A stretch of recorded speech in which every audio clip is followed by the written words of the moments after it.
All right, now that we have the layout line drawing done, I need to start looking at the values. So I'm going to start looking at the shapes of the surface contours and where the shading areas are. So I gave myself these vertical lines where those diamond patterns are. And I'm looking at the shape of the ellipse that makes up the little flower pot there. And now I got to start looking at where are the lights and darks of these objects? Where are the lights and darks on the form? And how am I going to add the pressure with the pencil to create those values?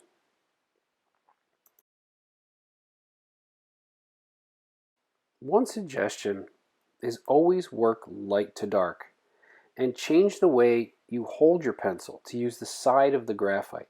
If you work light to dark, it gives you more opportunity to slowly build pressure into the mark and add darker values. And you can see as I go through the video how I'm holding the pencil basically on its side in many cases to do large areas of value by using the side of the graphite point.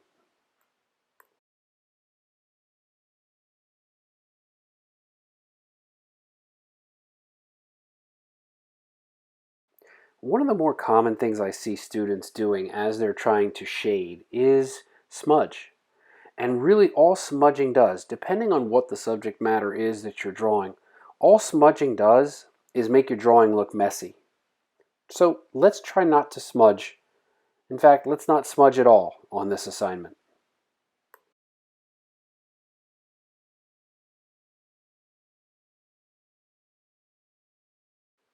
Now when I get to this area, in between where the little flower pot is and the fabric, these are two light values, and I can see that the values are separated by edges of separation where light touches dark, or light touches medium.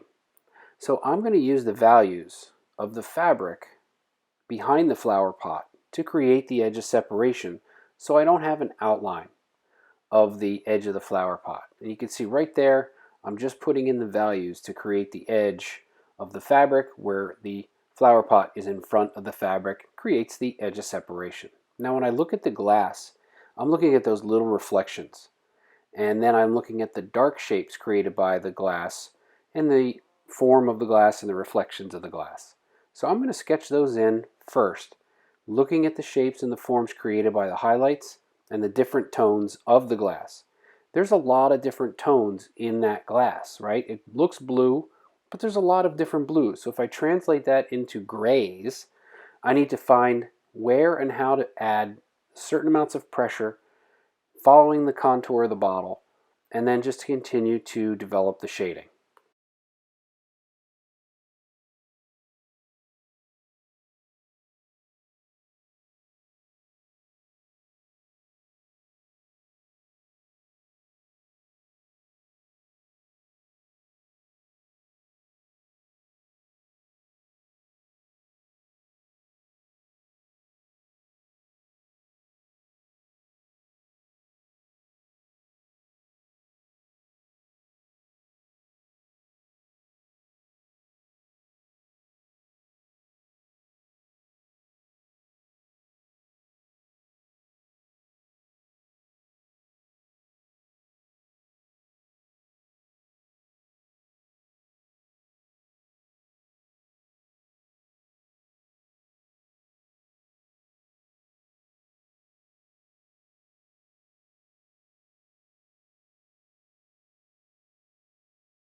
if you have any transparent objects in your still life, make sure that you look through the transparent object. All right, if you have glass or something like that, plastic that's clear, make sure you look through it and see how the reflections of the surface affect the objects and the surface of things behind it and around it.